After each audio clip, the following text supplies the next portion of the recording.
El siguiente programa es calificación F, formativo, educativo y cultural. Las opiniones vertidas en este espacio son de exclusiva responsabilidad de sus protagonistas. Bienvenidos a Economía de la Vida Diaria. Un espacio para comprender de forma sencilla los temas económicos. Gracias al gentil auspicio de Fundación CRISFE. Buenos días con todos, este es su programa de Economía de la Vida Diaria del Instituto de Economía de la Universidad de San Francisco de Quito. Les damos la bienvenida a Julio Acuña, Diego Grijalva y quien les habla Sebastián Oleas a este programa esta semana. Muchas gracias por acompañarnos. Les recordamos el programa llega gracias al auspicio de la Fundación CRISFE, que nos trae consejos financieros y educación financiera, y de eso hablaremos en el tercer y último segmento. Les invitamos a visitar la página web de la universidad www.usfq.edu.c, donde podrán informarse de la oferta académica tanto de pregrado como de posgrado.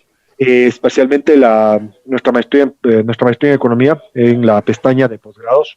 Una vez que entran a la página web pueden informarse. Esta arranca en agosto, tercera corte, maestría en economía experimental y economía del comportamiento. Así que les invitamos a visitar. Tanto Julio como Diego son profesores ahí. Hola. Buenos días con todos. Y finalmente les invitamos a seguirnos, sea en las ondas de radio los jueves a las 8:30 de la mañana de Radio Centro, o si no en la página web de la radio www.centroecuador.es, donde pueden encontrar este podcast y podcasts anteriores. Y de igual forma les invitamos a visitar, si es que nos quieren seguir, en el canal de YouTube de Radio Centro, YouTube, búsqueda Radio Centro, y ahí encontrarán Economía de la Vida Diaria. Dicho eso, arrancamos el programa y queríamos hablar de de algo que está ocurriendo cada vez más frecuente, ¿no es cierto? Que es el ransomware. No sé cómo traducir eso al español. ¿El software de secuestro? ¿El programa de secuestro? Me parece que puede ser una buena traducción. Programa de software para secuestro, sí. No se me ocurre. Así como está el software, el hardware, exactamente. El ransomware. El ransomware, que es una palabra que no existía, ¿no? Antes. No, pues, tampoco era un problema que existía, ¿no? Por supuesto, pero ahora se ha convertido en un problema, efectivamente. Sí, entonces, queríamos conversar un poco en relación a este concepto justamente del ransomware, que podríamos entenderlo efectivamente como un programa de secuestro. Entonces, ¿cuál es la idea, no es cierto? ¿Cuál es la idea un poco para que primero entendamos de qué se trata y un poco de ahí dar la perspectiva de lo que ha venido ocurriendo durante los últimos años y específicamente durante los últimos meses, que es impresionante, en verdad, las cosas que han venido ocurriendo. Entonces, la idea del ransomware es que efectivamente tienes hackers, sí, que trabajan sobre todo en Rusia, sí, en otros países también, pero principalmente en Rusia, que son muy buenos obviamente para manejar software, pero que utilizan sus habilidades de una manera que no es la que todos quisiéramos, ¿no es cierto? Sí, entonces, ¿qué es lo que hacen? Esencialmente se filtran en los sistemas de seguridad de empresas grandes, pueden ser empresas financieras. Recientemente ha pasado que atacaron a una empresa productora de carne, la más grande del mundo, sí. Recientemente han atacado a sistemas financieros. ¿Qué más pasó? También pasó a una empresa en Estados Unidos que se encarga de distribuir combustible. Sí, eso pasó hace un par de meses, efectivamente. Entonces, ¿qué es lo que hacen? Sí, simplemente filtran los sistemas de seguridad de estas empresas y de ahí no les dejan entrar a las empresas a su propia información, ¿no es cierto? Entonces tienen secuestrada efectivamente la información de estas empresas y lo que hacen después de eso es pedir un rescate, ¿sí? Como un secuestro. Exactamente la misma forma que nosotros podríamos pensar en un secuestro, estas personas lo hacen, pero secuestrando los datos, la información de unas empresas, ¿sí?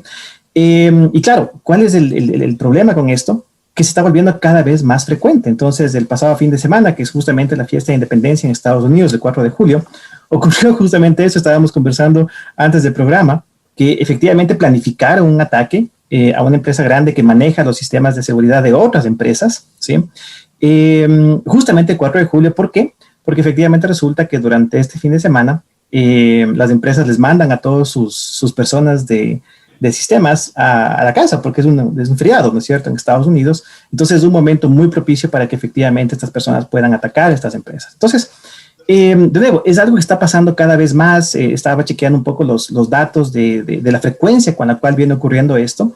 Y claro, hay un problema bien grave, ¿no? Un problema bien grave a nivel global, que es esencialmente cada vez las empresas ponen más dinero en lo que se llama ciberseguridad, básicamente. Entonces, el hecho de asegurar que nadie se pueda meter a sus datos, ¿no es cierto? ¿Sí?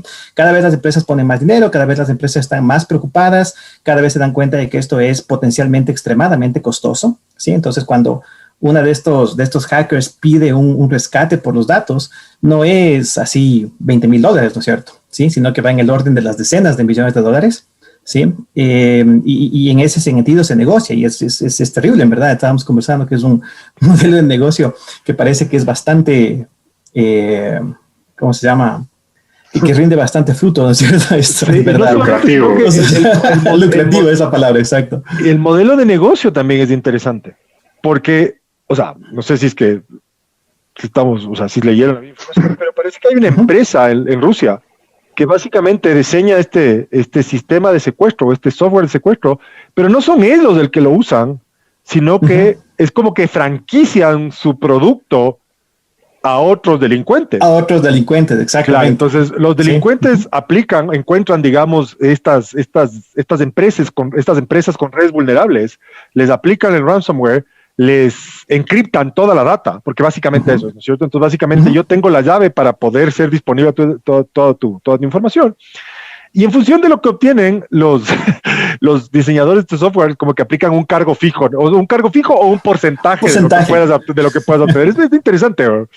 Claro, claro, exactamente. Entonces, se ha desarrollado, y de nuevo, se ha venido desarrollando bastante durante los últimos años. Pero creo que es impresionante el impacto que esto tiene, ¿no es cierto? Entonces, por ejemplo, en un artículo que justo estábamos leyendo nosotros para el programa, menciona un ataque que hubo en Irlanda hace unos meses, ¿no? Entonces, ¿qué fue lo que atacaron? Esencialmente el sistema de seguridad social, ¿no? Entonces, imagínense aquí que alguien venga y efectivamente logre capturar los datos del IES, ¿sí?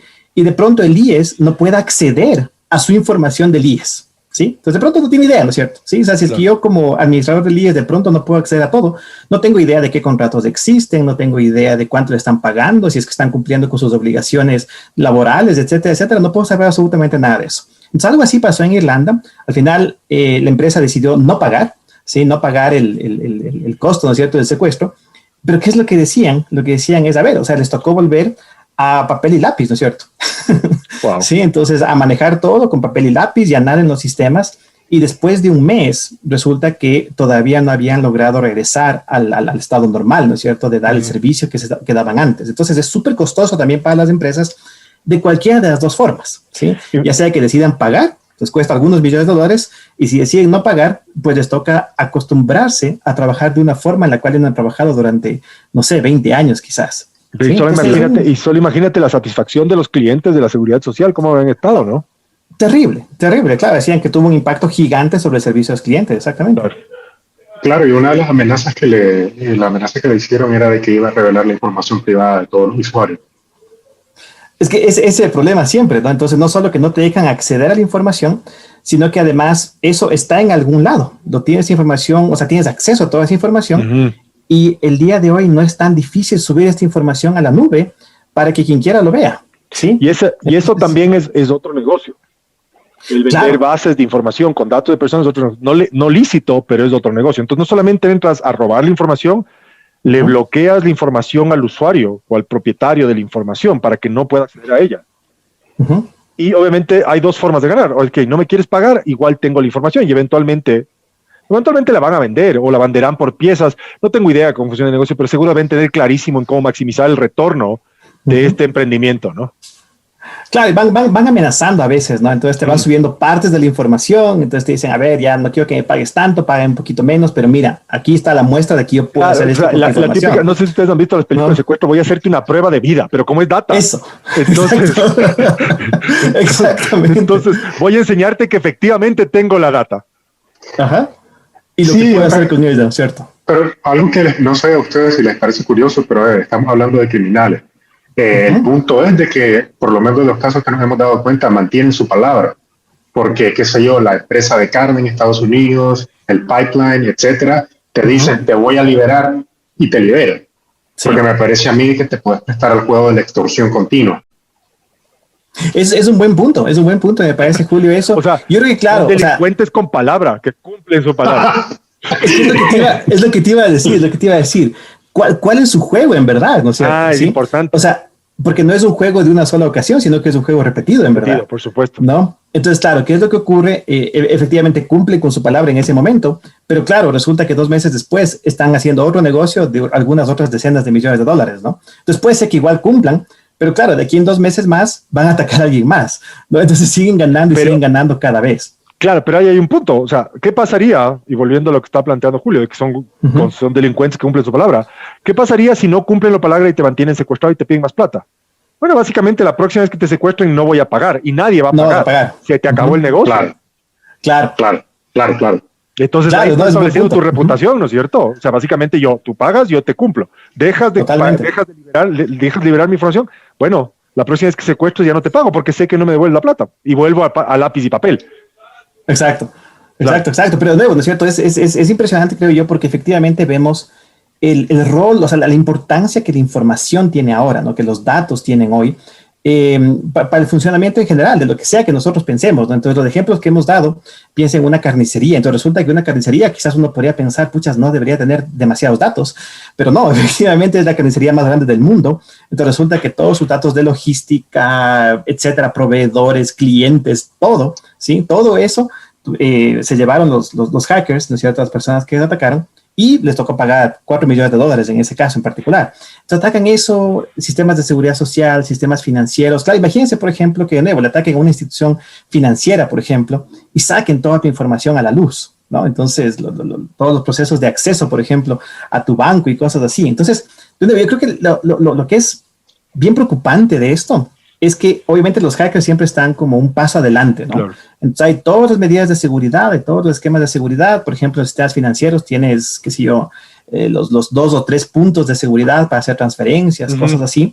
Pero claro, ¿qué pasa? Entonces eso está muy bien, ¿no es cierto? Eso a ti te evita, por ejemplo, que alguien, un hacker, digamos, un poco más junior, venga e intente robarte tu password, ¿no es cierto?, para entrar, ¿sí? Pero ¿qué pasa cuando tienes estas personas que, de nuevo, son extremadamente buenos en lo que hacen y pueden meterse a la institución financiera detrás de todo, ¿no es cierto? Viendo detrás de todos los sistemas de seguridad y controlar eso ya no de un cliente, sino de cientos, miles, millones de clientes, ¿sí? Decían en este artículo que les comento nuevamente, claro, decían, es muy parecido a lo que pasaba antes con los espías, ¿no? ¿Sí? Entonces, claro, pero los espías se demoraban 20 años en lograr tener, no sé, 20,000 hojas de datos, ¿no es cierto?, que llevaron y lograron capturar, ya sea de Rusia a Estados Unidos durante la Guerra Fría o viceversa, ¿no?, de Estados Unidos a Rusia durante la Guerra Fría. Les tomaba ese tiempo, ¿no es cierto?, para capturar esa cantidad de información.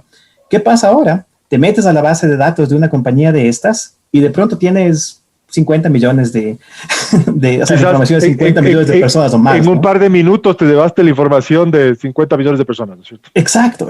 Entonces es impresionante, o sea, por el un lado de nuevo, ¿no es cierto? Toda esta tecnología, este acceso a información contribuye muchísimo a que las cosas funcionen más rápido, más eficientemente, etcétera. Pero por el otro lado, claro, tienes este riesgo que si es que llega a fallar, das toda tu información, ¿no es cierto? La información de todos tus clientes, proveedores, todo lo que te sirve. Y ahí nos vamos a quedar con ese suspenso de espías de este programa de Economía de la Vida Diaria del Instituto de Economía de la Universidad de San Francisco de Quito. Volvemos en un momento. Espacio publicitario. Ponle fe a tus finanzas. No se endeude más allá de su real capacidad de pago. Un préstamo siempre es un compromiso que debemos honrar. Es mejor asesorarse con su banco. Un consejo de Banco Pichincha y Fundación CRISFE. Fin de la publicidad. Este espacio está dedicado a la educación financiera. Y estamos de vuelta a segundo segmento de su programa de Economía de la Vida Diaria del Instituto de Economía de la Universidad de San Francisco de Quito. Diego Grijalva, Julio Acuña y Sebastián Oleas les damos la bienvenida a este segundo segmento del programa que llega gracias al auspicio de la Fundación CRISFE, que nos trae consejos financieros y educación financiera, y de eso hablaremos en el tercer y último segmento. Les recordamos, estamos en la web www.centroecuador.es, donde pueden seguir este programa en formato podcast o en la transmisión a través de la web. De igual forma, estamos en la página de YouTube de Radio Centro y nos pueden escuchar en vivo los jueves a las 8:30 de la mañana por Radio Centro, por sus ondas y sus repetidoras. Les invitamos a visitar la página web de la universidad, www.sfq.edu.es, para que se informen de la oferta académica, tanto en pregrado como de posgrado. Y en particular la de posgrado, la tercera cohorte para la maestría en economía está abierta, pueden inscribirse ahí y todavía hay oportunidades de rendir el examen de ingreso, así que verifiquen todo eso. Volvemos con nuestro tema. Estamos hablando de esto que está de moda entre los delincuentes cibernéticos, que es el ransomware, que parece que está siendo bastante lucrativo y básicamente consiste en vulnerar los sistemas informáticos y secuestrar la información. ¿En qué sentido? accedo a la base de datos de empresas grandes o de proveedores de servicios de tecnología que sirven a empresas grandes, secuestro la información en el sentido de que encripto la información y si es que quiero liberar la información, obviamente la información deja de ser útil para el propietario de la información porque no puede leer la información. Y el negocio consiste en que yo te puedo entregar la llave para desencriptar la información a cambio de que me pagues. Ese es el ransomware. Y de eso estábamos hablando en el segmento anterior y retomamos el tema. Sí, acá estamos hablando de que con teoría de juego podemos analizar las respuestas óptimas, ¿no? Del hacker y también de la empresa. Y vimos de que si el hacker no te libera la información, pues nadie le va a pagar eventualmente. Pero luego estábamos pensando, ok, listo, y si la empresa decide hacer lo que hizo el Seguro Social de Irlanda y te dice, no te paga, ¿qué pasa ahí? Claro, y eso es bien interesante, ¿no es cierto? Porque si ustedes se ponen a pensar en la estrategia que está detrás de esto, o sea, más allá de que obviamente es una actividad criminal, indudablemente, creo que es la nueva actividad criminal en gran medida, es interesante entender la lógica de la estrategia, cómo funciona esto detrás, ¿no es cierto? Entonces, lo mismo que típicamente es lo que decías, Sebastián, antes, ¿no? Lo que se veía en las películas típicas que secuestran a alguien y cosas así, o de espías, y hay muchísima estrategia detrás. Entonces, ¿qué es lo óptimo? ¿Qué es lo óptimo desde la perspectiva de ambos? Es muy difícil, creo yo, considerarlo. O sea, desde la perspectiva de la empresa, contábamos antes, ¿no es cierto?, en el anterior segmento, que, por ejemplo, justamente en Seguridad Social, ¿qué les tocó? Decidieron no pagar, pero el hecho de que no paguen implicó un costo súper grande para sus consumidores, para moverse todo hacia papel y lápiz. Entonces es muy difícil también porque les toca enfrentar un costo de una u otra forma. Entonces yo creo que efectivamente lo que hace la empresa es considerar, ok, ¿cuál es mi costo mínimo, no es cierto? ¿Qué es lo que me va a costar menos? ¿Cuánto me están pidiendo? ¿Cuánto me cuesta si es que no hago eso, si es que no accedo a pagarles y me voy por esa opción? Entonces parece que esa es la lógica de las empresas.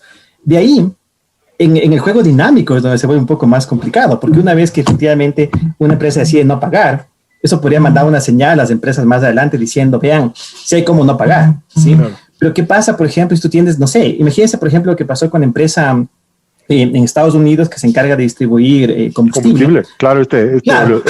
este gasoducto, oleoducto, ¿no es cierto? Exacto. Entonces, imagínate, o sea, ¿cuánto es el costo, en cambio, para ellos? ¿Sí? ¿Cuánto es el costo económico del hecho de que no se logre transportar combustible? Porque eso pasó y estuvieron 4 o 5 días que efectivamente se atrasaron los el transporte de... Exactamente.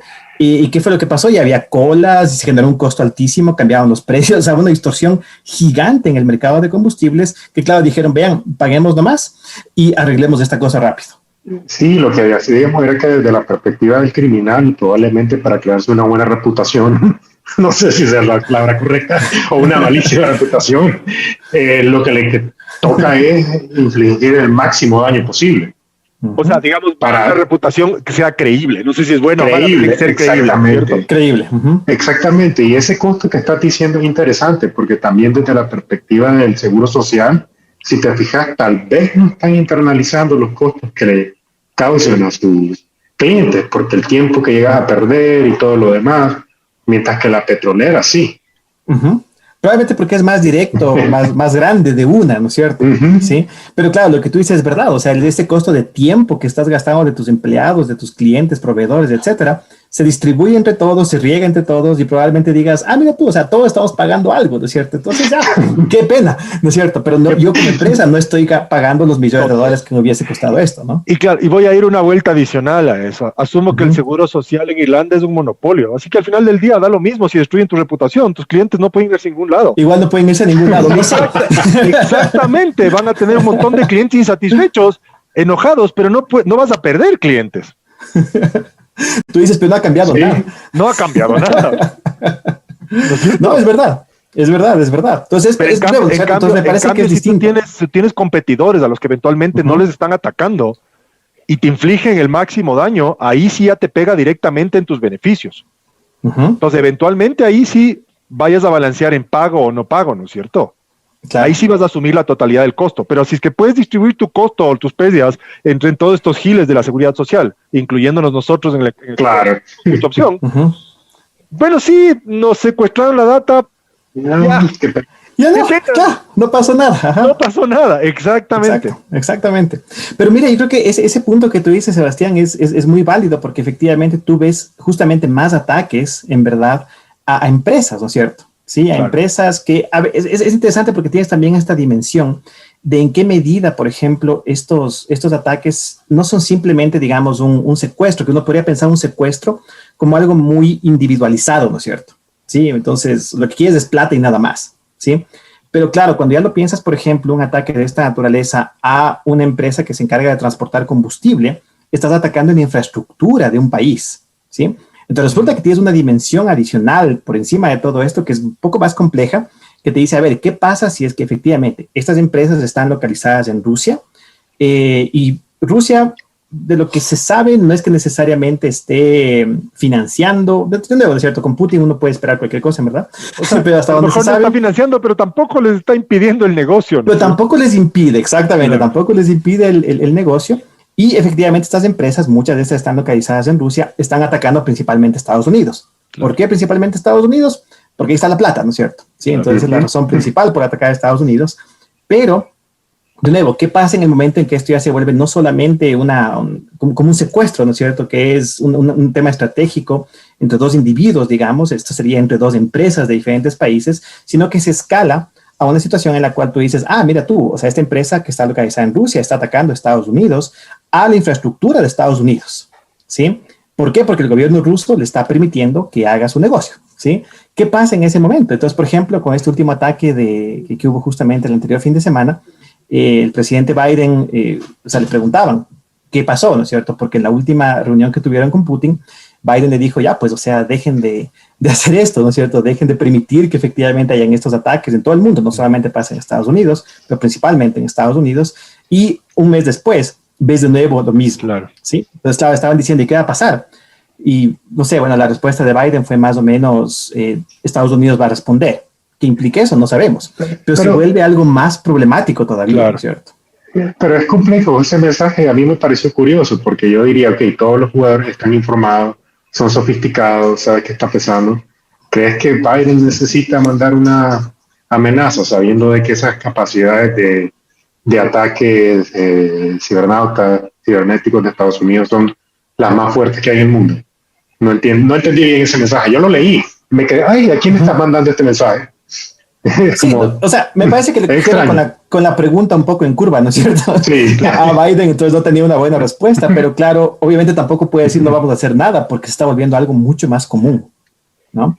Entonces, claro, el problema es ¿qué pasa? O sea, porque hay un poco de gente que dice, mira, esto de aquí podría ser considerado casi una declaración de guerra en el momento en que tienes algo que está atacando a, de nuevo, elementos clave del funcionamiento de una sociedad, ¿no es cierto?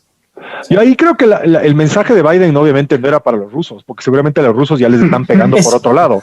El mensaje yo creo que era para los votantes de Biden, o sea, ahí está, nuestro presidente está haciendo algo. Ajá. Bueno, sí.